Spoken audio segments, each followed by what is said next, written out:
నమస్తే, welcome to our channel. నేను ప్రియాంకరం. హైదరాబాద్, అమరావతి రెండు రాజధానులు కలిసిపోబోతున్నాయా? అంటే మళ్ళీ ఏపీ తెలంగాణ కలవబోతున్నాయా? ఇప్పుడు అందరి మొదలు కూడా ఇదే క్వశ్చన్ రేస్ అవుతుంది. ఎందుకు అంటే రీసెంట్గా కోమటిరెడ్డి వెంకటరెడ్డి గారు చంద్రబాబు నాయుడు గారిని కలిసి వారి మధ్య ఏం సంభాషణ వచ్చింది అనేదే అందరినీ కలవరపడుతుంది. ఎందుకంటే బయటకు వస్తున్నప్పుడు ఆయన వచ్చిన తీరు కానీ మాట్లాడిన విధానం కానీ చూస్తే ఏదో పాజిటివ్ వైబ్స్ వచ్చాయి అని చెప్పేసి అంటున్నారు. అసలు ఏం జరిగింది ఏంటి అనేది తెలుసుకుందాం. మనతో మాట్లాడడానికి సీనియర్ జర్నలిస్ట్ సిఎస్ రావు గారు ఉన్నారు, ఆయనతో మాట్లాడదాం. నమస్కారం సార్. సార్, కోమటిరెడ్డి వెంకటరెడ్డి గారు చంద్రబాబు నాయుడు గారిని కలిశారు. ఈ నేపథ్యంలో ప్రతి ఒక్కరి నోట వస్తుంది ఏంటి అంటే హైదరాబాద్, అమరావతి రెండు కలిసిపోబోతున్నాయి, మళ్ళీ ఇరు తెలుగు రాష్ట్రాలు ఒకటి కాబోతున్నాయి అని చెప్పేసి వార్త చక్కర్లు కొడుతుంది. కోమటిరెడ్డి వెంకటరెడ్డి గారు చంద్రబాబు నాయుడు గారిని ఎందుకు కలిశారు, ఏం మాట్లాడారు? ఆయన కలిసిన పర్పస్ ఏంటి? ఫ్యూచర్ సిటీ దగ్గర గ్లోబల్ సదస్సు పెడుతున్నారు. ఈ గ్లోబల్ సదస్సుకి చంద్రబాబు నాయుడు గారిని ఆహ్వానిస్తున్నారు. దాదాపుగా బోర్డర్స్ లో ఉండే రాష్ట్రాల సీఎంలని, ప్రధానమంత్రి నరేంద్ర మోడీ గారిని అందరిని ఆహ్వానిస్తున్నారు. చంద్రబాబు నాయుడు గారిని ఆహ్వానించారు. చంద్రబాబు నాయుడు గారిని ఆహ్వానించి ఆ తర్వాత మీడియాతో కూడా మాట్లాడాడు కోమటిరెడ్డి వెంకటరెడ్డి గారు. హైదరాబాద్ ఇవాళ ఇంత గ్రోత్ లో ఉండడానికి కారణం ఏంటంటే చంద్రబాబు నాయుడు గారు గ్లోబల్ సమ్మిట్కి ఆయన వస్తే బాగుంటుంది, ఆయనకంటూ ప్రత్యేకమైనటువంటి గుర్తింపు ఉంది, హైదరాబాద్ ఇవాళ ఈ పరిస్థితుల్లో ఉంది అని అంటే బికాస్ ఆఫ్ చంద్రబాబు నాయుడు గారు అని చెప్పి ఆయన చెప్పారు. ఆయన చెప్తూ ఆయన ఏమన్నారంటే ఫ్యూచర్ సిటీ నుంచి, ఫ్యూచర్ సిటీ ఏది ఇప్పుడు రేవంత్ రెడ్డి గారు ప్రమోట్ చేస్తున్నారు ఫ్యూచర్ సిటీ. అక్కడే ఇప్పుడు గ్లోబల్ సదస్సు పెట్టి పెట్టుబడులు అక్కడ తీసుకొచ్చి అక్కడే ఇండస్ట్రీస్ పెట్టించి అక్కడే యూనివర్సిటీలు పెట్టించి ఏ యూనివర్సిటీ ఇవన్నీ డెవలప్ చేస్తున్నారు. ఆయన ఒకటే, ఆయన కళ ఏంటి రేవంత్ రెడ్డి గారిది? ఒకప్పుడు హైదరాబాద్ ఉండేది, తర్వాత సికింద్రాబాద్ అయింది, సికింద్రాబాద్ నుంచి సైబరాబాద్ అయింది, సైబరాబాద్ అనేది చంద్రబాబు నాయుడు గారు గుర్తొస్తారు.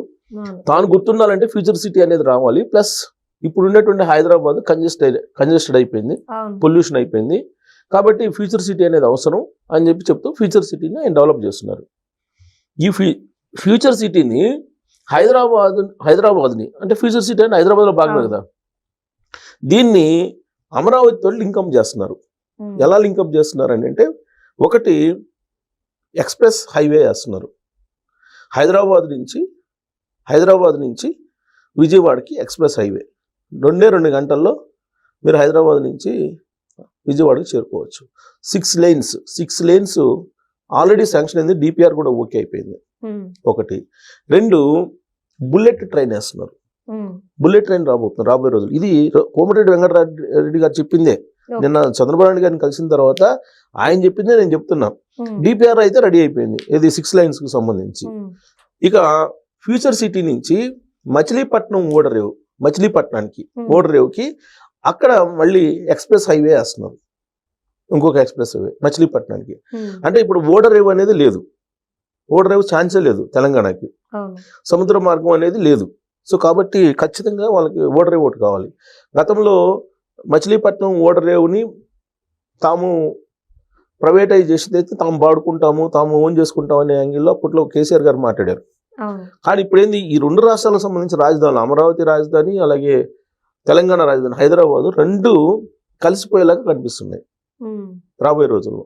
ఎందుకు? బుల్లెట్ ట్రైన్ వస్తుంది, బుల్లెట్ ట్రైన్ వస్తే 1 అవర్, ఎక్స్ప్రెస్ హైవే వస్తుంది 2 అవర్స్, తర్వాత ఎక్స్పోర్ట్స్ ఇంపోర్ట్స్ ఉన్నాయి. ఇప్పుడు ఇండస్ట్రీస్ట్, ఇప్పుడు ఫ్యూచర్ సిటీ అంతా ఇండస్ట్రీ ఉంటుంది, అక్కడి నుంచి ఎక్స్పోర్ట్స్ ఇంపోర్ట్స్ కావాలంటే మచిలీపట్నం ఓడరేవుకి వాళ్ళు ఒక సపరేట్ క్యారిడార్ దాన్ని ఏర్పాటు చేస్తున్నారు. అంటే మీరు హైదరాబాద్లో ఉన్న విజయవాడలో ఉన్నట్టే, అంతే కదా. ఇప్పుడు మనం దిల్సుఖ్ నగర్ నుంచి హైదరాబాద్ బంజారా హిల్స్ ఆఫీసులు రావాలంటే ఎంత టైం పడుతుంది? 2 అవర్స్ పడుతుంది, అవునా? ఫ్యూచర్ సిటీ నుంచి వెళ్ళాలంటే 2 అవర్స్లో వెళ్ళిపోవచ్చు. ఇలాంటి ఏర్పాట్లు చేస్తున్నాం అని చెప్పారు ఆయన. అంటే ఫ్యూచర్లో హైదరాబాదు, అమరావతి 2 ఒకటే కలవబోతున్నాయి అనేటువంటి సంకేతాలు ఇచ్చారు ఆయన. ఇవ్వడంతో పాటు మనం కొంచెం వెనక్కి వెళ్తే కనుక కేసీఆర్ గారు ముఖ్యమంత్రిగా ఉన్నప్పుడు కానీ, లేదంటే రీసెంట్గా శ్రీనివాసరెడ్డి గారు పొంగులేటి మంత్రి ఆయన చేసినటువంటి వ్యాఖ్యలు కానీ ఇవి కనుక చూస్తే తెలంగాణకి 2వ రాజధానిగా వరంగల్ని ఏర్పాటు చేసుకోవాలని చెప్పి ఆ మధ్యకాలంలో చేసినట్టు కామెంట్. ఈవెన్ తెలంగాణ ముఖ్యమంత్రి రేవంత్ రెడ్డి గారు కూడా 2వ రాజధానిగా వరంగల్ డెవలప్ చేయాలి అనేటువంటి కామెంట్స్ చేశారు వాళ్ళు. అలాంటి వ్యాఖ్యలు చేశారు. పొంగులేటి శ్రీనివాసరెడ్డి గారు అయితే రెండో రాజధాని వరంగల్ అన్నారు. తర్వాత కొండా సురేఖ గారు అయితే అదే మాట అన్నారు, రెండో రాజధాని వరంగల్ తెలంగాణకి అని. అసలు రెండో రాజధాని అనేటువంటి ప్రస్తావన ఎందుకు వస్తుంది అంటే రాబోయే రోజుల్లో హైదరాబాద్ని లేదా గ్రేటర్ హైదరాబాద్ని యూనియన్ టెరిటరీ చేస్తారనేది కూడా ఒకటి ఉంది, చాలా కాలం నుంచి ఉంది. లేదా దేశానికి రెండో రాజధాని చేస్తారనేది కూడా ఉంది. లేదు అసలు హైదరాబాద్ పొల్యూషన్ ఉంది పనికిరాదు అనుకుంటే, పొల్యూషన్ ఢిల్లీలో ఇప్పుడు ఏ విధంగా అయితే పొల్యూషన్ ఉందో హైదరాబాద్లో కూడా పొల్యూషన్ ఉందని చెప్పి నిన్ననే పొల్యూషన్ కంట్రోల్ బోర్డు కొన్ని ఏరియాలని ఐడెంటిఫై చేసి ఈ ఏరియాలో మీరు నివసించడానికి అనుకూలంగా లేదు వాతావరణం, అటువైపు వెళ్ళొద్దని చెప్పి కూడా హైదరాబాద్ పొల్యూషన్ బోర్డు వాళ్ళు అనౌన్స్ చేశారు కొన్ని ప్రాంతాలను. సనత్ నగరు, తర్వాత ఇండస్ట్రీస్ ఉండే ఏరియా, తర్వాత బంజారా, జూబ్లీ హిల్స్, వీటన్నిటిని వాళ్ళు ఐడెంటిఫై చేసి కొన్ని ప్రాంతాలు అనౌన్స్ చేశారు. సో రాబోయేటువంటి రోజుల్లో ఒకవేళ పొల్యూషన్ లేకుండా గ్రీన్ సిటీలో ఉండాలి రెండో రాజధాని అనుకుంటే అమరావతిని పెడతారు. అమరావతి అయినా హైదరాబాద్ అయినా ఒకటేలాగా కనిపిస్తున్నాయి ఇప్పుడు రాబోయే రోజుల్లో అనేది వెంకటరెడ్డి గారు చెప్తున్నారు. రెండో రాజధాని తెలంగాణ కానీ వరంగల్ అని చెప్పి చెబుతున్నారు. సో ఇవన్నీ మనం ఒకసారి చేర్చి కనుక చూస్తే రాబోయే రోజుల్లో ఏదైనా జరగచ్చు. పైగా కేసీఆర్ గారు ముఖ్యమంత్రి ఉన్నప్పుడు తెలంగాణలో, అక్కడ జగన్మోహన్ రెడ్డి గారు ముఖ్యమంత్రి ఉన్నప్పుడు జగన్మోహన్ రెడ్డి గారి క్యాబినెట్లో ఉండేటువంటి వాళ్ళు, పేరు నాని లాంటి వాళ్ళు అప్పట్లో రెండు రాష్ట్రాలని కలిపేటువంటి ప్రయత్నం చేద్దామని చెప్పారు. మేము తెలంగాణలో ఆంధ్రప్రదేశ్ని కలపడానికి మేము రెజల్యూషన్ పాస్ చేస్తాం అసెంబ్లీలో అని కూడా వ్యాఖ్యానించారు వాళ్ళు. దాని మీద వీళ్ళు రియాక్ట్ అయ్యారు. ఎవరు కేటీఆర్ గారు కూడా రియాక్ట్ అయ్యి భౌగోళికంగా విడిపోయాము, అన్నదమ్ముల్లా కలిసి ఉందాం అని చెప్తూ తాను కూడా భీమవరంలో పోటీ చేస్తానని చెప్పి కూడా చెప్పాడు ఆయన. భీమవరంలో పోటీ చేస్తున్న ఎలక్షన్లో అని కూడా చెప్పారు. అంటే ఆ రోజున కేసీఆర్ గారు ముఖ్యమంత్రిగా, అక్కడ జగన్మోహన్ రెడ్డి గారు ముఖ్యమంత్రిగా ఉన్నప్పుడు కూడా ఈ రెండు రాష్ట్రాలని మళ్ళీ కలుపుదాము అనేటువంటి కొన్ని వ్యాఖ్యలు వినిపించాయి.